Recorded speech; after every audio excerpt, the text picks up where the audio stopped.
सीधे लिए चलते हैं उत्तर प्रदेश लखनऊ, जहां पर मुख्यमंत्री योगी आदित्यनाथ बजट के बाद प्रेस कॉन्फ्रेंस कर रहे हैं। उस बजट को प्रस्तुत किया है। हमारा पहला जो बजट था वह 17-18 का, वह प्रदेश के अन्नदाता किसानों को समर्पित था। 2018-19 का बजट हम लोगों ने प्रदेश के इंफ्रास्ट्रक्चर और इंडस्ट्रियल विकास के लिए, औद्योगिक विकास के लिए हम लोगों ने समर्पित किया था। 2019-20 का हमारा प्रदेश का बजट मातृशक्ति को समर्पित करते हुए, मिशन शक्ति के अभियान को आगे बढ़ाते हुए महिला सशक्तिकरण के लिए हम लोगों ने समर्पित किया था। 2020-21 का बजट प्रदेश के युवा ऊर्जा को समर्पित था। 21-22 का बजट प्रदेश के समर्पित करते हुए लोक मंगल की उन भावनाओं को समर्पित किया कि यही मह आदि मध्य अवसाना प्रभु प्रतिपाद्य राम भगवाना। तुलसीदास जी के इन शब्दों में कि बजट की शुरुआत में, बजट के मध्य में और अंत में भी प्रभु श्री राम हैं। उनके विचार में, उनके संकल्प में एक एक शब्द में श्री राम हैं, क्योंकि श्री राम लोक मंगल के पर्याय हैं और यह बजट भी लोक मंगल को समर्पित करते हुए प्रदेश के समग्र और संतुलित विकास का उत्तर प्रदेश का एक आर्थिक दस्तावेज है। मैं इसके लिए वित्त मंत्री, अपर मुख्य सचिव वित्त और उनकी पूरी टीम को इस समग्र विकास और समग्र एवं संतुलित विकास की अवधारणा को सार्थक बनाने के उद्देश्य से प्रस्तुत इस बजट के लिए हृदय से बधाई देता हूं। मित्रों, हम सब जानते हैं कि आस्था, अंत्योदय और अर्थव्यवस्था को जो समर्पित हमारा आज का ये बजट है, ये अब तक का उत्तर प्रदेश का सबसे बड़ा बजट है। 7,36,437 करोड़ रुपए का ये बजट, यानी 7 लाख की सीमा को क्रॉस किया है। अगर आप देखेंगे 2023-24 की तुलना में बजट में 6.7% की वृद्धि इसमें की गई है। और अगर आप देखेंगे कि प्रदेश का जो बजट का आकार में जो बढ़ोतरी हुई है, यह बजट प्रदेश की अर्थव्यवस्था को विस्तार देने की डबल इंजन सरकार की जो प्रतिबद्धता है, आदरणीय प्रधानमंत्री जी का जो विजन है, उनके उस विजन को सबका साथ, सबका विश्वास, सबका विकास और सबका प्रयास, इन सब को समर्पित करते हुए डबल इंजन सरकार की प्रतिबद्धता को भी यह प्रस्तुत करता है। बजट में जो कुछ चीजें हैं जो हम सब के लिए बहुत महत्वपूर्ण और मायने रखती है, वह है कि पहली बार 2,03,782 करोड़ 38 लाख रुपए कैपिटल एक्सपेंडिचर के लिए बजट में प्रावधान किया गया है। यानी यह इस बात को प्रदर्शित करता है कि इंफ्रास्ट्रक्चर पे जब पैसा खर्च होगा तो वह रोजगार का सृजन भी करेगा और अर्थव्यवस्था को उतनी ही सुदृढ़ भी करेगा। हमारी सरकार प्रारंभ से ही इस बात पर ध्यान देती रही है कि हमें समग्र विकास की अवधारणा पर कार्य करना है, पिक एंड चूज नहीं। उस समग्र विकास की अवधारणा का ही परिणाम है कि आज उत्तर प्रदेश सरकार के बजट के दायरे को हम बढ़ाने में सफल हुए। अगर 16-17 की तुलना में प्रदेश की जीडीपी को अगर आप देखेंगे, ये लगभग 12 साढ़े 12 लाख करोड़ रुपए की थी और अब उत्तर प्रदेश की जो हम लोग 24-25 में जीडीपी की बात करेंगे वह 25 लाख करोड़ रुपए, यानी लगभग दुगनी से अधिक वह उत्तर प्रदेश की जीडीपी को बढ़ाने में सफल होगी। इसके साथ ही प्रदेश के अंदर जिन अन्य मुद्दों पर हम लोगों ने फोकस किया उसमें इस दौरान प्रति व्यक्ति आय को दोगुना करने में हमें सफलता प्राप्त हुई है। उत्तर प्रदेश जो देश की 2016-17 में छठी अर्थव्यवस्था थी, आज वह नंबर 2 की अर्थव्यवस्था देश की बन चुकी है। हम इसमें सफल इसलिए हुए क्योंकि हमने कर चोरी को रोका, रिफॉर्म किए, रेवेन्यू लीकेजेस को हर स्तर पर समाप्त करने के लिए जो भी उपाय हो सकते थे, सरकार ने, विभिन्न विभागों ने इसके लिए कार्य किया और आज उसका परिणाम है कि उत्तर प्रदेश एक रेवेन्यू सरप्लस प्रदेश बना है। प्रदेश में पिछले 7 वर्ष में राजस्व में हमने कई गुना वृद्धि की है, बिना कोई अतिरिक्त कर लगाए हुए, यानी कॉमन मैन को टच किए बगैर उन्हें लोक कल्याणकारी योजनाओं के साथ जोड़ते हुए हम प्रदेश को रेवेन्यू सरप्लस स्टेट बनाने में सफल हुए हैं। और बजट की सबसे बड़ी खासियत यह है कि भारत सरकार के द्वारा, रिजर्व बैंक के द्वारा जो निर्धारित राजकोषीय घाटा FRBM की लिमिट है 3.5, हमारा यह बजट उस सीमा के अंदर 3.46% तक हमारा यह राजकोषीय घाटे को नियंत्रित करने और एक सफलता की उन ऊंचाइयों को प्रस्तुत करता है, जो हमारी इस बात को प्रस्तुत करता है कि सरकार का जो विजन था कि सुरक्षा, विकास और सुशासन, और बजट में है राजकोषीय अनुशासन। राजकोषीय अनुशासन के लिए भी, यानी हमने विकास भी किया है, सुरक्षा भी दी है, सुशासन के लक्ष्यों को भी प्राप्त किया है, लेकिन साथ साथ अपने बजट को राजकोषीय संतुलन को बनाए रखने के लिए, उस अनुशासन को बनाए रखने के लिए भी पूरी प्रतिबद्धता और ईमानदारी के साथ काम किया है और वह आपको इस बजट में भी देखने को मिल रहा होगा। प्रदेश में हम लोगों ने पिछले 7 वर्ष में बेरोजगारी की दर को नियंत्रित करने में भी सफलता प्राप्त की है। जब 16-17 में प्रदेश के अंदर अनएम्प्लॉयमेंट रेट 19.2% से ऊपर था, 19.2% से अधिक था, आज ये घट करके 2.4% के आसपास है।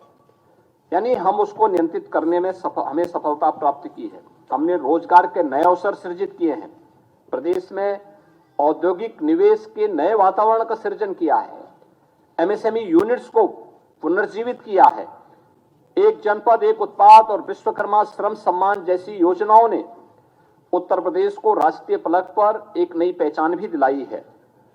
और उत्तर प्रदेश में जो बैंकों के साथ ऋण जमा अनुपात CD रेशो जो यूपी का था, जो 44% था, आज वह बढ़कर के 57% से अधिक हो चुका है। ये चीजें दिखाती हैं कि उत्तर प्रदेश इस दिशा में बेहतर कार्य कर रहा है। प्रदेश में गरीब कल्याण, महिला सशक्तिकरण, युवाओं के उज्जवल भविष्य और अन्नदाता किसानों की समृद्धि पर हम लोगों ने निरंतर फोकस किया है। ये सभी सेक्टर हैं जिन पर लगातार हम लोग कार्य कर रहे हैं और इस बजट में कुछ चीजें जो बहुत महत्वपूर्ण हैं उनमें से कि 24,863 करोड़ 57 लाख रुपए की नई परियोजनाएं भी हम आज इसके साथ जो इस बजट के साथ जोड़ रहे हैं। युवाओं के लिए मुख्यमंत्री युवा उद्यमी विकास अभियान एक नई योजना हम प्रारंभ करने जा रहे हैं।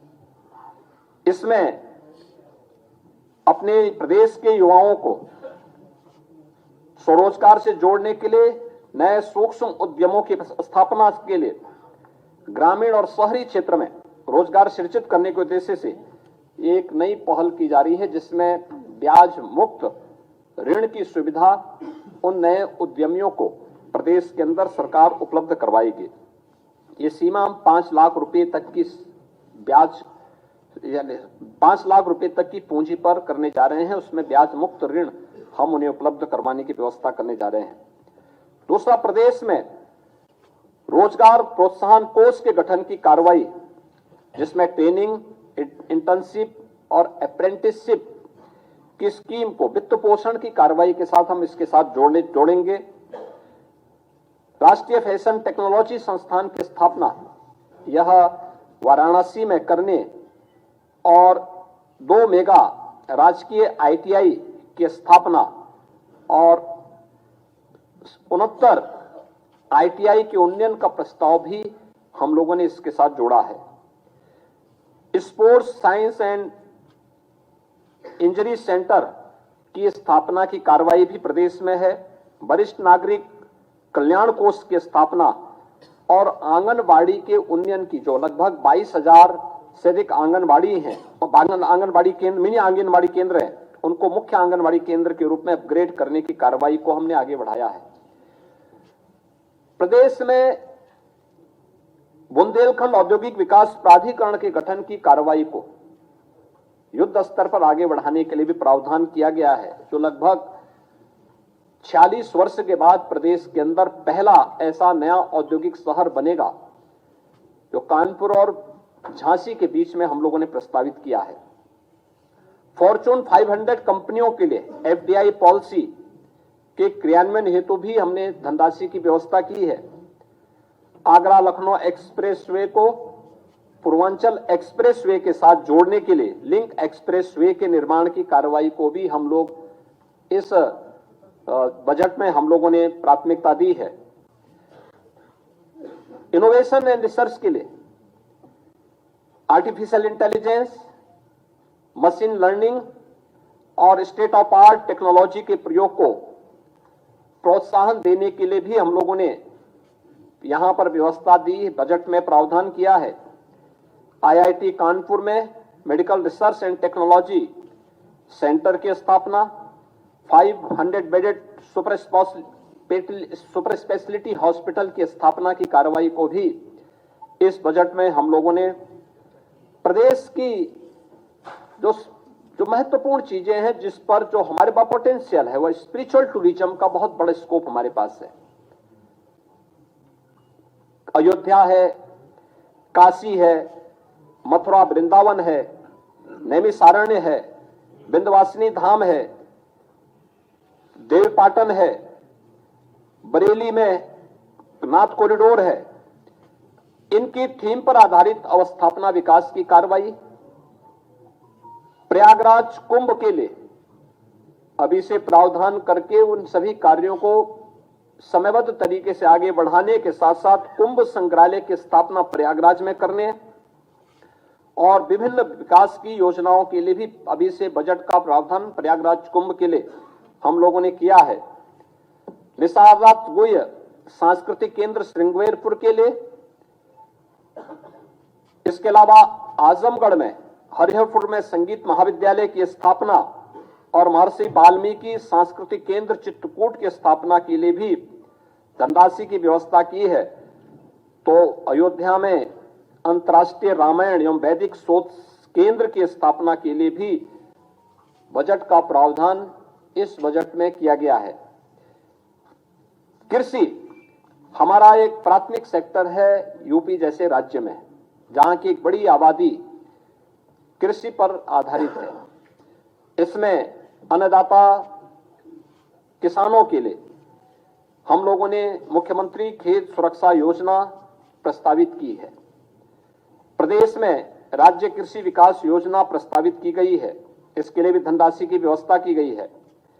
प्रदेश के अंदर जो हमारे लगभग जो प्रदेश के अंदर निजी नलकूप हैं, उनसे जुड़े हुए किसानों को हम लोग बिजली उपलब्ध करवा सकें, इसके लिए निःशुल्क विद्युत आपूर्ति के लिए भी धनराशि का प्रावधान हमने बजट में किया हुआ है और उत्तर प्रदेश की खेती को ग्लोबल वार्मिंग से भी उनकी पैदावार में प्रभाव न्यूनतम किया जा सके, इसके लिए automatic weather station, automatic rain gauge की स्थापना के लिए भी हर ग्राम पंचायत में स्थापित करने के लिए हम लोगों ने बजट का प्रावधान किया है, जो खेती किसानी के लिए, बागवानी के लिए, किसानों के लिए अत्यंत उपयोगी साबित होगा। वह भी हम इसके साथ करने जा रहे हैं। ऑर्गेनिक यानी जो natural and organic culture lab, tissue lab, agri tourism centre की स्थापना की कार्रवाई और मुख्यमंत्री लघु सिंचाई योजना के लिए भी हमने पर्याप्त धनराशि की व्यवस्था इस बजट में प्रदेश के अंदर प्रस्तुत की है। बजट मुख्य रूप से प्रधानमंत्री जी के उन संकल्पों को, जो प्रधानमंत्री जी का विजन है कि उत्तर प्रदेश देश की इकोनॉमी के ग्रोथ इंजन के रूप में अपनी भूमिका का निर्वहन करे, उत्तर प्रदेश का ये बजट उसका प्रतिनिधित्व करता है। $1 ट्रिलियन की इकोनॉमी उत्तर प्रदेश बन सके, जैसे कि मैंने आपको बताया कि पिछले 7 वर्ष में उत्तर प्रदेश की इकोनॉमी को हम दोगुना करने में सफल हुए, प्रति व्यक्ति आय को दोगुना करने में सफल हुए और आज उत्तर प्रदेश देश की सबसे बड़ी तेजी के साथ उभरती हुई अर्थव्यवस्था में से एक है। तो स्वाभाविक रूप से यह बजट उन सभी भावनाओं को प्रतिनिधित्व करता है। प्रदेश में यह वर्ष हमारे लिए बहुत महत्वपूर्ण है। प्रदेश की स्थापना का यानी प्रदेश के उत्तर प्रदेश नामकरण आने के बाद 1950 से लेकर के अब तक, जब 24 जनवरी 1950 को उत्तर प्रदेश का नोटिफिकेशन हुआ था, तो उसका ये अमृत काल है। अमृत काल में उत्तर प्रदेश के उन लक्ष्यों को प्राप्त करने के समय यह बजट उत्तर प्रदेश की अर्थव्यवस्था को एक नई ऊंचाई प्रदान करने वाला होगा। $1 ट्रिलियन की इकोनॉमी को अचीव करने के प्रधानमंत्री जी के विजन को आगे बढ़ाने में मील का पत्थर साबित होगा और बजट में ग्रीन बजट की अवधारणा को भी सार्थक करने की दिशा में बहुत महत्वपूर्ण कार्य किए गए हैं, जिसमें 17 महत्वपूर्ण विभागों को प्रदेश के अंदर अंतर्राष्ट्रीय मानकों के आधार पर ग्रीन टैगिंग की शुरुआत का भी शुभारंभ हुआ है। बजट अनुमानों में तमाम अन्य कार्यों के साथ साथ उत्तर प्रदेश को यानी ग्रीन टैगिंग करने वाला उत्तर प्रदेश देश का संभवतः पहला राज्य होगा जो इस दिशा में अपने प्रयासों को आगे बढ़ा रहा है। प्रदेश के अंदर हमने पिछले 2 वित्तीय वर्षों में आम बजट की जो हमारी प्रस्तुति थी वह डिजिटल हो गई है। पहले की भांति बजट पुस्तकों को प्रकाशित कराने की प्रथा लगभग समाप्त है। यह भी पर्यावरण के दुष्प्रभावों को काफी हद तक कंट्रोल करता है, कम करता है। हमारा 24-25 का यह बजट पिंक बजट भी है। यह प्रदेश की मातृशक्ति को, माताओं और बहनों को, बेटियों को, उनसे संबंधित विभिन्न योजनाओं को चिन्हित करके उन पर भी फोकस किया गया, ध्यान आकर्षित किया गया है। महिलाओं की, बालिकाओं के कल्याण, उनके सशक्तिकरण, संतुलित और उनके सर्वांगीण विकास की, जैसे मुख्यमंत्री कन्या सुमंगला की योजना का धनराशि हम लोगों ने 15,000 से बढ़ा के 25,000 रुपए किए हैं। इस प्रकार की अनेक अन्य घोषणाएं भी प्रदेश में की गई हैं। तो यह प्रदेश का जो हमारा बजट है, यह प्रदेश के उन समग्र संकल्पनाओं को पूरा करने वाला है जो आदरणीय प्रधानमंत्री जी की मंशा थी और उनका जो संकल्प है, उन संकल्पों के अनुसार मेरा यह कहना है कि बजट लोक मंगल का बजट है, जन कल्याण का संकल्प है, उत्सव, उद्योग और उम्मीद, और यही है नए यूपी की यही तस्वीर। बजट के लिए मैं वित्त मंत्री श्री सुरेश खन्ना जी को, अपर मुख्य सचिव वित्त और उनकी पूरी टीम को लोक मंगल के लिए समर्पित इस संतुलित और समग्र विकास की अवधारणा पर आधारित बजट के लिए हृदय से बधाई देता हूं। उत्तर प्रदेश वासियों को भी इस बजट के लिए जो उनके समग्र और संतुलित विकास में और उत्तर प्रदेश को देश की एक बड़ी अर्थव्यवस्था के रूप में स्थापित करने में निर्णायक भूमिका का निर्वहन करेगा, इसके लिए हृदय से बधाई देते हुए अपनी शुभकामनाएं देता हूं। धन्यवाद। जय हिंद।